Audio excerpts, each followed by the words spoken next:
Welcome to the Learning Pines YouTube. We hope this video helps.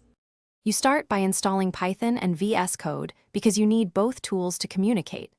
Once done, make sure Python is added to Path so VS Code can detect it automatically. Next, install the Microsoft Python extension in VS Code. This provides language support, linting, and debugging. Open a terminal and run Python version and pip version to verify. These checks save time later because an undetected interpreter is the most common early blocker. Now you configure the interpreter and environment so your code runs consistently.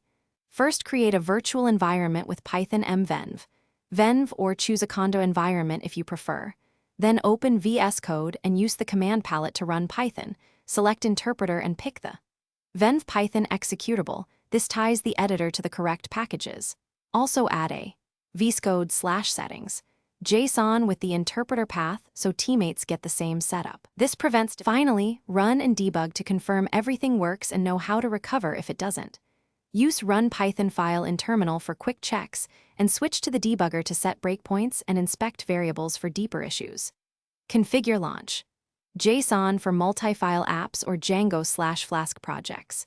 If VS Code can't find your interpreter, reload the window, reinstall the Python extension, or re-add Python to Path. These 3 fixes resolve most connection failures and get you back coding fast.